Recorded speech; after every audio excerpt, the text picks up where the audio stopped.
It's a chef. It's a chef. I want to understand the specialization of this chef that we had to go and look for that maybe we couldn't offer. Let me check if my colleagues have. We don't have. We don't have those statuses. The question was, how were they appointed? So you don't remember now? I don't have the file, but yeah, we can check that as well as HR. There can be no justification on why you would employ a foreign national over a South African. There is this norm or a feeling of undermining our unemployed graduates.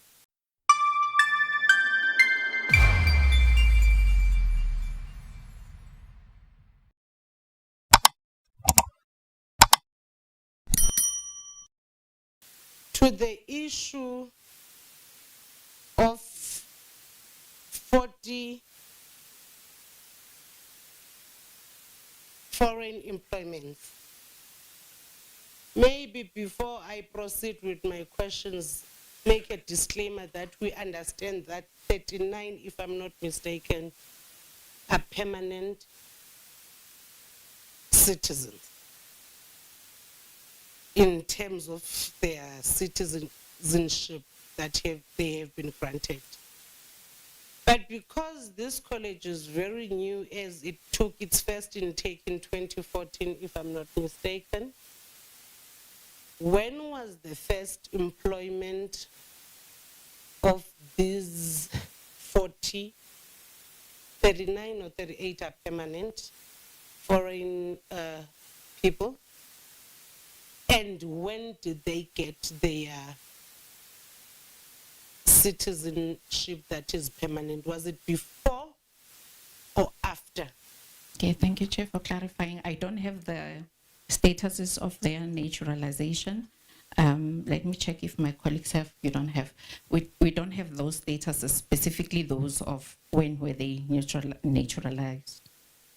If you don't know when they were given the citizenship, how do you then prove that they have them if you do not know the dates?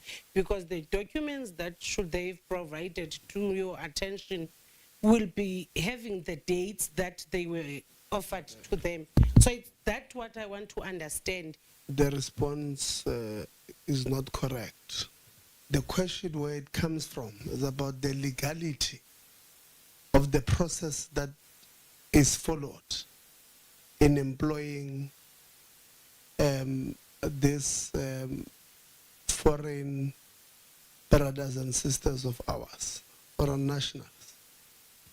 There can be no justification on why you would employ a foreign national over a South African if the skills match is the same, or there are South Africans who can do the same job based on the thing that you, on the advert. So when you should know at the top of your head that by the time they applied, they were naturalized or not. Because if you don't know, then it's a bigger problem. Then we have a much bigger problem than we think. If you say to us you don't know, I did not know their status at that time, that can't be. It is clarified, Chair, and I can confirm that those that we've appointed, we did all the verifications, we checked them, we advertised, and we followed correct procedures.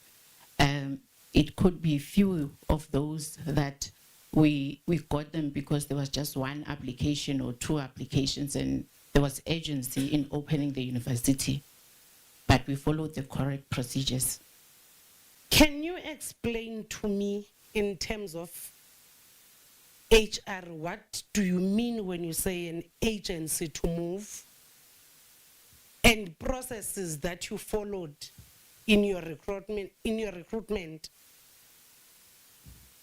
If there were any South Africans that were shortlisted in your processes and the criteria that you have set, then they did not get the preference. What was it that made you take these decisions? Because I'm trying to figure out if it was a matter of agents. Was it too quick to get foreigners that some maybe they were not even in the country rather than headhunt here in the country? The agents to move, what did it mean at that time? Could you have not moved faster in the country? Could you have not found the right candidates here rather than saying to fill a gap because there was an agent to move? What do you mean by that? To go back to the agency, the first advert was done, that's what I can recall. It was done, due diligence was done as well. The shortlisting process was undertaken. If there were no suitable candidates, then we re-advertised the positions. So we considered candidates who were having PR, so they were given a chance. So agency did not really mean that we took just anyone, but we started by prioritizing South Africans, and failure to fill it maybe twice, then we considered the third round of advert, and then we considered who was available at that time. That's how I can just relate on the agency. It did not mean that we took a foreign national at first, and yeah, I think that covers that. Do you know what we are discovering every day? And it makes us so sad, as if there is this norm or a feeling of undermining our unemployed graduates, of undermining our own children, and also of making sure of not redressing the problem that we are faced with as the country. Because if you are looking at all logics that can explain all this employment, most of them took place, in fact, all of them, they took place when the act was already in place. Someone did not do anything about this. Instead, the agency was to look for some people. And I really do assume that there were seniors of these countries of employment. You've mentioned two employees that are foreign nationals. ICT, ICT and chef. So, are you including the chef that you could not find in that exercise? I'm referring to academics, and these ones I can check. We can check their files. How many? You're not including the chef one? No, I was zooming into just academics. On the two cases of support staff, I need to go to the files and check how many times the advert went out. Do you know which it's a chef? It's a chef. And yeah. the other one? It's deputy director, ICT. ICT, yeah. That's what you said to us. Yes. You said those are the two non-academic. True. And the question was, how were they appointed? So you don't remember now. And where? You don't remember? I don't have the file, but yeah, we can check that as well as HR. It can never be possible that you don't know when was a deputy director employed. It can never be correct that you are not sure of when did the chef come in. And I want to understand the chef's responsibility, or rather the specialization of this chef that you had to go and look for, that maybe we couldn't offer. Why I'm asking this, I'm not sure how much does a lecturer earn in terms of the market. It's a minimum of 800,000 for a lecturer, and a senior lecturer is 1,017,000, and for associate professor is 1.2, and for a full professor is 1.5. I'm talking about minimum. Do you know why the South African governance or parliament took a decision to have that act in 2014, section 8, subsection 2A? I think from where I'm seated, at the back of their minds, acting DG,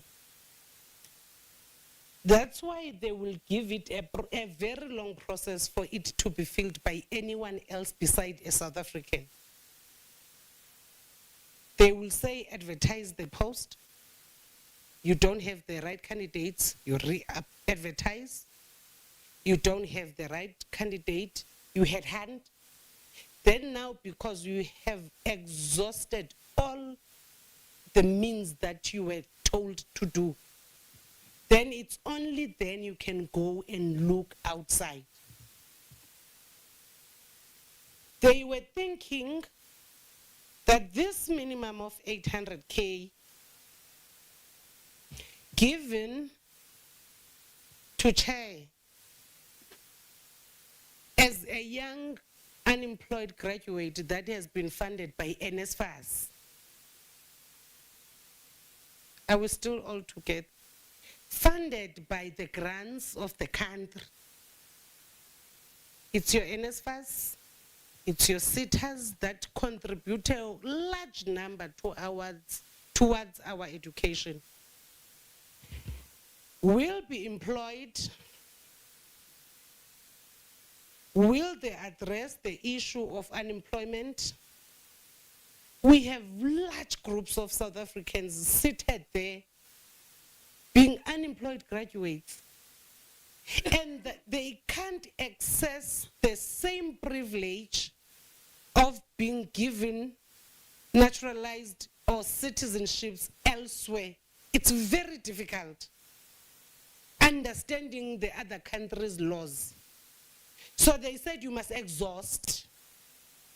But do you know what we are discovering every day? And it makes us so sad, as if there is this norm or a feeling of undermining our unemployed graduates, of undermining our own children, and also of making sure of not redressing the problem that we are faced with as the country.